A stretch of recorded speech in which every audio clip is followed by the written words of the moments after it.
Olá, bom dia. Sou o Hugo Pinhol. Sejam bem-vindos ao quarto episódio do podcast Make It Happen. Hoje temos como convidada a Rita Correia. Bem-vinda, Rita, e obrigado por teres aceito o convite. Olá, Hugo. Obrigada. Eu acho que é muito importante este tipo de iniciativas. Rita, vamos começar aqui por falarmos sobre o que é a nutrição. Uhum. Bem, aqui a parte da nutrição, o termo é um bocadinho, pronto, mais complicado, por assim dizer, mas basicamente significa a utilização dos nutrientes fornecidos pelos alimentos para o desenvolvimento aqui das nossas células, dos tecidos, através de diversos conjuntos de processos físicos, químicos. Por isso é que a escolha dos alimentos que ingerimos no nosso dia a dia é tão importante para um bom estado de saúde no geral. Depois, a OMS considera que uma boa nutrição está relacionada à melhoria de saúde infantil, saúde materna, a uma gravidez e partos mais seguros, a sistemas imunológicos mais fortes, surgindo associada a um menor risco de doenças não transmissíveis, como a diabetes, doenças cardiovasculares, e também está associada à longevidade. Portanto, é sem dúvida um dos assuntos mais importantes da atualidade, isto que se chama nutrição, este mundo da nutrição. E o que é para ti uma nutrição saudável, uma alimentação saudável? Que Uhum, se existem guias? uhum. Exato, e existe sim perceber uma alimentação saudável não é assim tão complicado quanto parece. E o que é isto de uma alimentação saudável? Eu fiz aqui uma cábulazinha e aproveito para citar o Dr. Emílio Peres, que é conhecido como o pai da nutrição em Portugal. E este senhor considera que a alimentação saudável é uma forma racional de comer que assegura variedade, equilíbrio e quantidade justa de alimentos escolhidos pela sua qualidade nutricional e higiênica, submetidos a benéficas manipulações culinárias.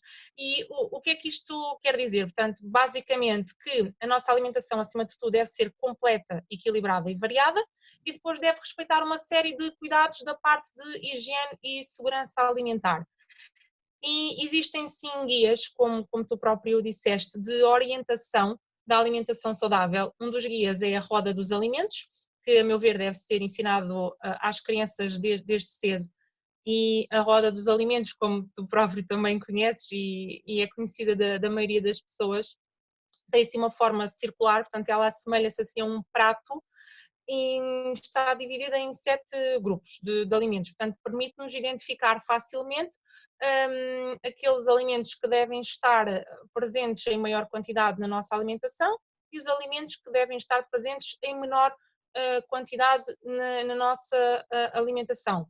Depois a água surge no centro da roda, uma vez que faz parte da constituição de quase todos os alimentos e por ser imprescindível à vida humana, devendo ser a bebida de eleição. Depois o outro guia orientador, que também vem nos manuais escolares das crianças, também desde cedo eu acho que é extremamente importante, é a pirâmide da dieta mediterrânica.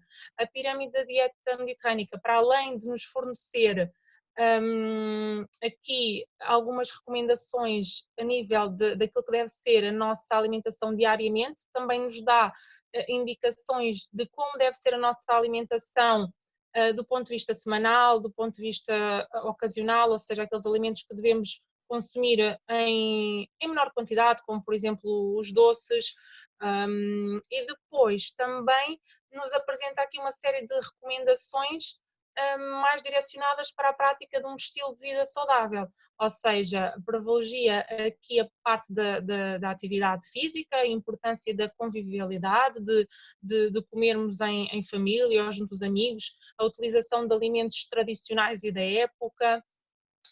Fala também aqui um bocadinho da importância de práticas culinárias mais simples e sustentáveis, que faz muito parte aqui dos povos do Mediterrâneo.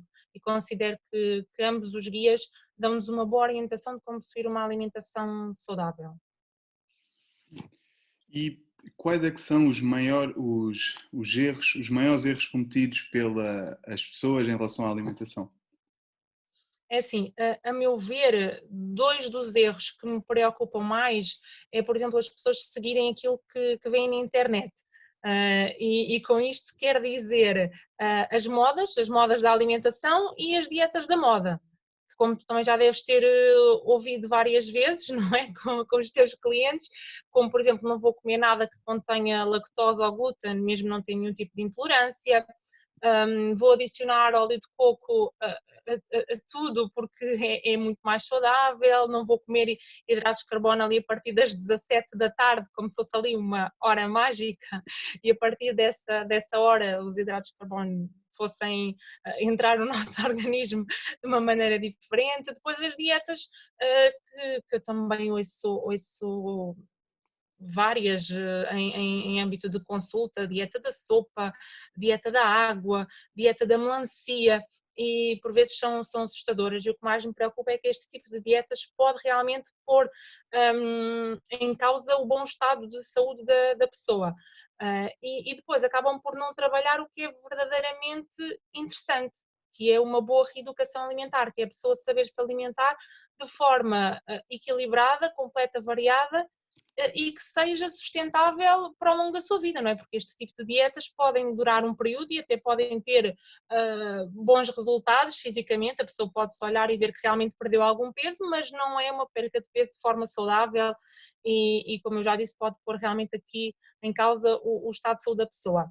Depois, outro erro é a baixa ingestão de água, que por norma as pessoas que eu acompanho, mais ou menos umas 70% a 80% das pessoas que eu sigo em consulta bebem uma quantidade de água inferior àquela que seria as suas necessidades. Por isso o meu conselho aqui nesta parte é as pessoas a lerem documentos baseados em evidência científica, a informarem-se em sites fidedignos como a DGS, a OMS, entre outros, e pronto, e seguirem uma alimentação saudável e equilibrada que seja sustentável a longo prazo, e não fazerem este tipo de dietas ou não seguirem este tipo de modas sem antes consultar um nutricionista ou um médico. Mas creio que também já devem ter comentado contigo, e se alguma destas coisas são familiares, não sei se queres partilhar um pouquinho deste tipo de erros que possas ouvir em âmbito de acompanhamento como PT. No contexto de treino, apanho muito a água, como falaste, se calhar 10% das pessoas que passaram por mim bebiam o que deveriam beber. Também apanho muitas vezes, tive alguns clientes em que faziam 2 refeições por dia só.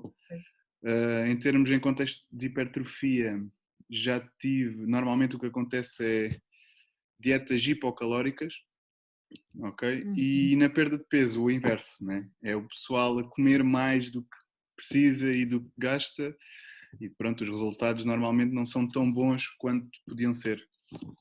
Exato, exato. E em contexto de energia, que dicas é que podes dar às pessoas para melhorar os seus níveis de energia? Uhum. É uma pergunta interessante e é uma das perguntas que também mais ouço em contexto de consulta. É assim, antes de mais eu considero que para termos bons níveis de energia, primeiro, isto é um bocadinho, é assim, eu acho que a pessoa deve fazer primeiro análises, antes de mais, antes de estarmos aqui a suplementar ou recomendar o que quer que seja. Porquê? Porque realmente nessas análises e percebermos aqui os parâmetros, pode haver algum tipo de carência, portanto percebermos de onde é que vem essa falta de energia, não é? Pode haver aqui alguma carência a nível de vitaminas ou minerais e aí é normal que os nossos níveis de energia estejam mais em baixo. Portanto, é importante percebermos o ponto, não é? O ponto onde estamos. Porque é que esta falta de energia é causada? É realmente a parte das análises que poderá estar aqui algo que não seja adequado, é a pessoa que não anda a descansar bem, não dorme bem, é o trabalho que é excessivo, existe poucos momentos de lazer, portanto, primeiro é importante fazermos essa avaliação. Mas partindo do pressuposto que estamos a falar de uma pessoa saudável, sem carências, o ideal é sempre mantermos uma alimentação completa, equilibrada e variada para garantirmos que temos todos os nutrientes, não é, que necessitamos. Depois, possuir uma boa ingestão de água, como nós falámos anteriormente, é extremamente importante. Respeitar as recomendações em relação às horas de sono necessárias a cada idade. Muitas vezes, também em contexto de consulta, percebo-me que as pessoas nem sempre dormem o número de horas que seriam suficientes para ter aqui bons níveis de energia. Depois, praticar alguma atividade física, e aí também acho que já é a tua área, também pronto, tens certeza, conhecimento nessa parte, que aqui praticar algum tipo de atividade física influencia também os nossos níveis de energia. Ter momentos de lazer, portanto, fazer aquilo que realmente dê prazer à pessoa, quer seja meditação, yoga, dançar, esses momentos também são importantes. E depois ter aqui na parte mais da alimentação, ter atenção à quantidade de hidratos ingeridos, porque, por exemplo, naquelas pessoas em que seguem uma dieta muito restritiva, onde há um corte muito radical dos hidratos, consequentemente também há uma baixa dos níveis de energia. Portanto, é importante termos essa consciência. Depois, a nossa saúde intestinal também é extremamente importante para termos bons níveis de energia. E até saíram livros, pronto, já faz aqui algum tempo, e está mais que provado que o nosso intestino também acaba por ser aqui um segundo cérebro. Portanto, a saúde do nosso intestino é extremamente importante, e em relação a isso posso fazer a recomendação de alimentos pré-bióticos e probióticos, que está provado que possuem um efeito muito positivo na nossa microbiota intestinal.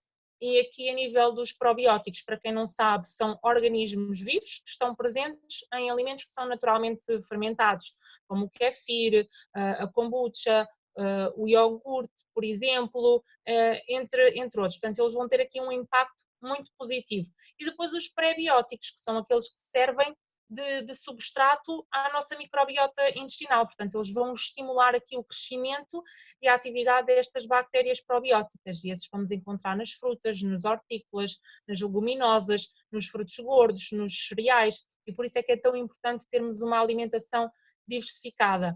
Depois, existem realmente alguns alimentos que são mais específicos aqui a nível de nos fornecerem energia por serem mais estimulantes.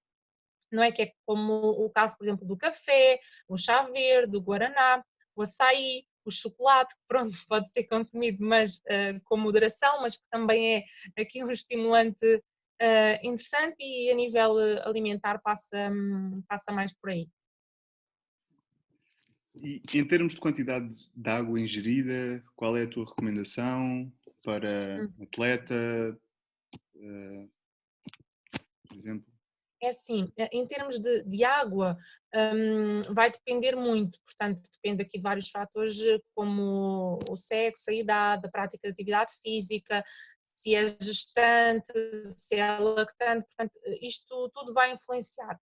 É assim, em recomendações normais, em condições ditas normais, o ideal seria mais ou menos uns 35 mililitros por quilo de peso num adulto. Mas, por exemplo, num caso de um atleta, não é, que pronto, é mais aqui a tua área, a ingestão ronda ali os 5 a 7 mililitros por quilograma, não é? Mais ou menos umas 4 horas antes do exercício físico.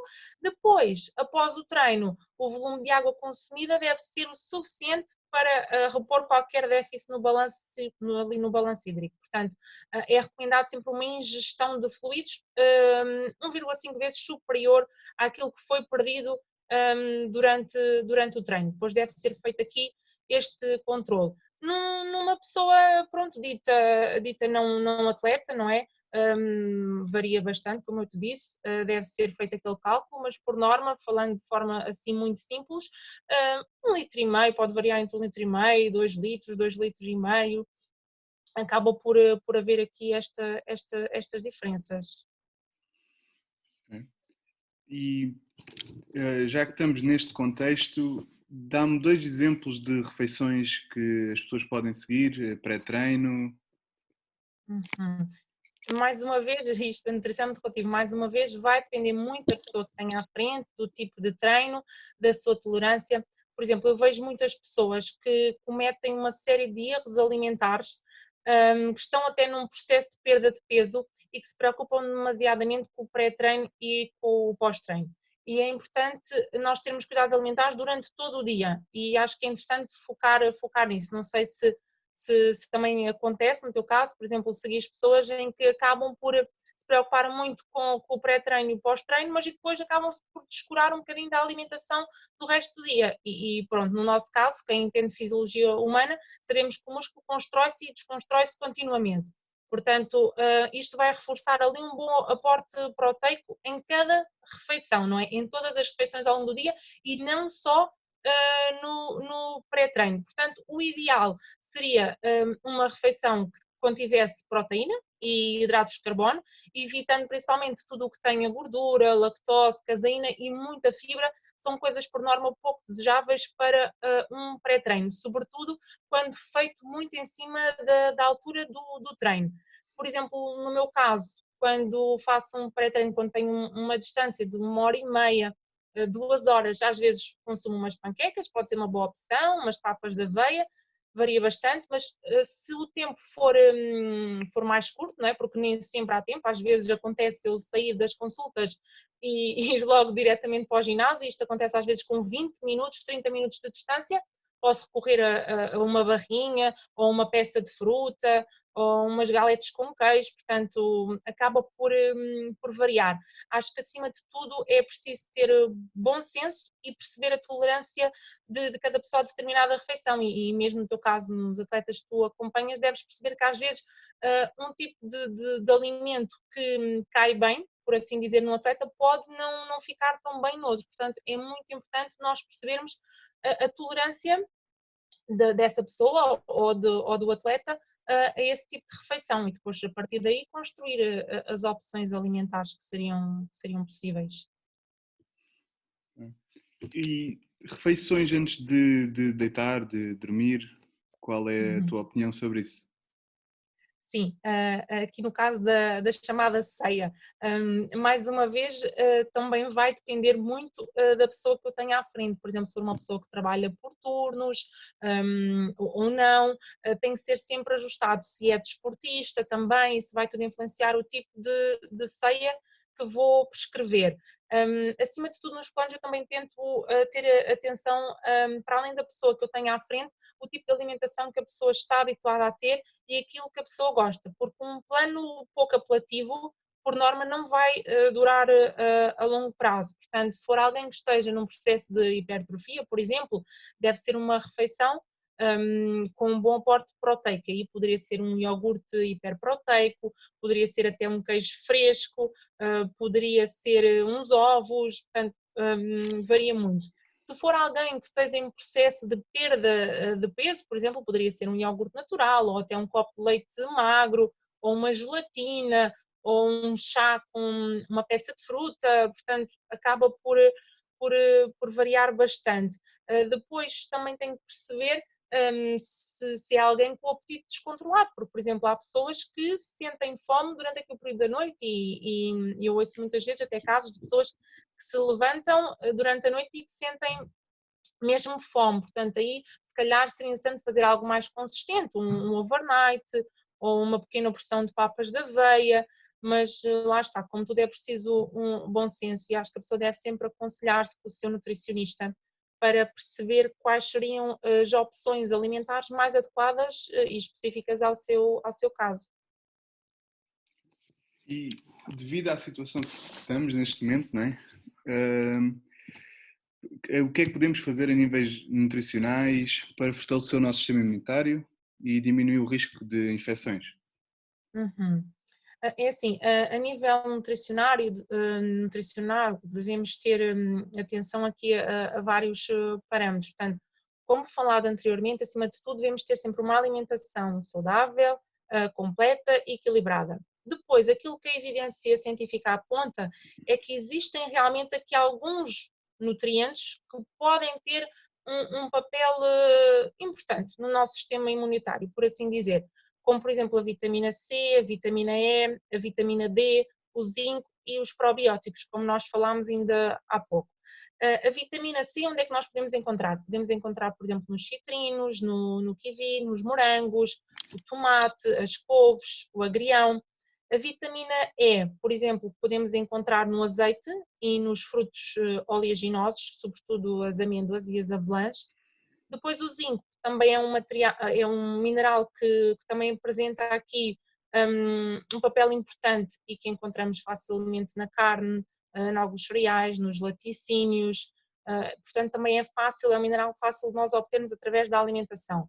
Depois, no caso dos probióticos, como tínhamos falado ainda há pouco, o kefir, o iogurte, a kombucha, portanto, têm aqui benefícios a nível da nossa flora intestinal após a toma de antibióticos, portanto, eles vão ajudar aqui a restabelecer a nossa flora, vão ajudar a fortalecer o nosso sistema imunitário, vão contribuir para a inibição também aqui do crescimento de bactérias patogénicas e os probióticos têm aqui uma série de benefícios. Depois, em relação à vitamina D, aquilo que os estudos apontam é que realmente tem aqui um papel interessante, mas mais a nível preventivo. Portanto, aquilo que os estudos apontam é que realmente a vitamina D possui efeitos positivos aqui na parte da diminuição das infecções respiratórias, mas principalmente em indivíduos que já tinham um déficit desta vitamina antes. Portanto, não é correto a pessoa estar a fazer um suplemento de vitamina D sem ter qualquer tipo de carência nesta vitamina. Aquilo que foi comprovado é que isso não apresentava um efeito protetor adicional. Portanto, a vitamina D é interessante sim, a nível mais preventivo e não tanto a nível terapêutico, mas ter aqui alguma atenção para não fazermos até uma dose superior à recomendada, porque quando em excesso também pode ser tóxica. Onde é que nós podemos encontrar a vitamina D?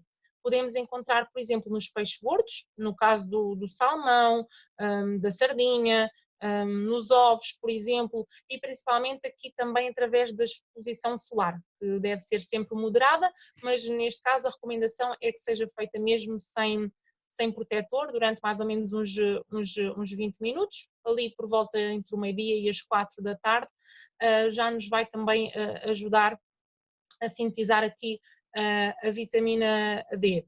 Mas pronto, ter esse cuidado e não comprar suplementos de vitamina D só porque sim, até houve aqui uma altura em que estava um bocadinho na moda e é preciso termos atenção que quando em excesso também se torna tóxica. Por isso é sempre importante, se a pessoa tiver interesse, a recorrer ao seu médico ou ao nutricionista e ver se realmente está dentro do grupo de risco ou que apresenta uma deficiência desta vitamina. Em contexto de exercício, o exercício também ajuda, Uhum. no caso do sistema Exato, imunitário, porque exato. o que nós estamos a dar internamente é uma resposta, né? Somos Uhum. submetidos a um stress e podemos ter respostas positivas e respostas negativas em relação ao treino. E o que acontece muitas vezes, que eu vejo muitas vezes, é o estímulo que é dado ao corpo é muitas vezes maior ao que ele aguenta, ok? E é muito importante que haja um equilíbrio nesse aspecto para que não haja, por exemplo, acontece muitas vezes o overtraining, onde a dose dada pelo treino é muito grande em relação à recuperação. E sabemos que quando estamos em contexto de overtraining, há febres, aparecem febres, temos muito mais suscetibilidade a infecções, ok? E temos que ter um cuidado com a carga que damos ao cliente, ou vamos treinar, temos que perceber e conhecer-nos muito bem, porque nem todos os treinos dão para toda a gente, né? E pronto. Uhum. Aqui o exercício e a nutrição são sempre aqui a base de tudo. Rita, aqui Sim. já aqui para o fim, que livros é que recomendas sobre nutrição para o pessoal que queira saber um pouco mais sobre esta área? Uhum. Sim, a verdade é que existe uma oferta imensa, mas é assim, houve aqui alguns livros que eu li que eu acho que são muito interessantes, e são de fácil entendimento para o público em geral, como por exemplo o livro do Dr. Pedro Carvalho, Os Mitos que Comemos, não sei se já ouviste falar, se conheces, mas Não. é um nutricionista que eu tenho como referência. Ele aborda de forma muito clara os diversos mitos relacionados aqui com a alimentação, que ouvimos diversas vezes. Fala um bocadinho das dietas da moda, mais uma vez, e creio que acaba por desmistificar uma série de dúvidas e de crenças da maioria das pessoas. É mesmo, o nome do livro é mesmo Os Mitos que Comemos. Depois, há outro livro que eu também acho que é interessante e de leitura simples para a população em geral, que é da doutora Alexandra Bento, que é a bastonária da Ordem dos Nutricionistas. E ela escreveu um livro que é Comer Bem é o Melhor Remédio. E considero também que é um livro que acaba por ser ali um guia muito prático para entender melhor o que é uma alimentação saudável, como é que podemos fazer. Acho que acaba por ser ali um excelente resumo, tanto para estudantes de nutrição, aqui no início da licenciatura, como para pessoas que queiram saber um bocadinho mais sobre isto que é o mundo da nutrição. Depois, também gostei muito de ler o livro O Intestino, Nosso Segundo Cérebro, como falávamos ainda há pouco, considero ser uma boa sugestão e acaba por falar aqui de diversas patologias aqui da parte intestinal e da importância de uma boa saúde intestinal, se é que assim posso chamar. Portanto, creio ser livros interessantes para toda a população. Depois já li aqui outros livros, mas o meu maior conselho é para as pessoas lerem sempre com espírito crítico. Portanto, retirar aquelas informações que acham que são interessantes, mas não seguir aquilo que leem à risca, porque isto pode ser um bocadinho perigoso, porque existem livros e livros, não é? E hoje em dia é muito fácil editar um livro e o meu maior receio é mesmo esta falta de espírito crítico. Portanto, acima de tudo, não devemos adotar aquele método porque cada caso é um caso e para além de acharmos o livro interessante e até nos aumentar os nossos conhecimentos, devemos depois sempre ter uma conversa com o nosso médico ou o nosso nutricionista e perguntar se realmente aquilo que leram se aplica no caso dele. Acho que devem ser sempre lidos com espírito crítico. Mas estas 3 sugestões parecem-me assim das mais interessantes dentro dos livros que já tenho lido. E onde é que as pessoas te podem encontrar? No teu trabalho, nas redes sociais? É assim, eu dou consultas em vários pontos do Algarve, em Faro, em Lolé, Vila Moura, Quarteira, portanto, Tavira também acabo por me dividir um bocadinho entre vários pontos, por isso o meu conselho é para as pessoas, e deixo aqui o convite de seguirem a minha página profissional, Ana Rita Correia, nutricionista, e através de lá também publicar algumas receitas, algumas curiosidades sobre a nutrição. Através de lá também podem falar diretamente comigo e depois, caso tenham interesse em agendar consulta de nutrição, também o podem fazer e eu depois aí posso até reencaminhar para a pessoa que depois fará a marcação, consoante os horários. Rita, olha, mais uma vez obrigado por teres aceito o convite. Obrigada eu. Acho que acabamos por partilhar aqui um bocadinho de conhecimentos, como em tudo, não é? Também acabamos por ter aqui uma prática juntos, já fizemos aqui parcerias, então é sempre bom esta partilha de conhecimentos, tens sempre algo a acrescentar aqui da parte da atividade física e eu também acabo por devolver-te assim algo do mundo da nutrição e acho que acaba por ser aqui um conjunto de partilhas muito, muito interessantes. Por isso, obrigada eu. Para os nossos ouvintes, subscrevam o canal do YouTube, Make It Happen Podcast, no Spotify e nos podcasts da Apple. Obrigado.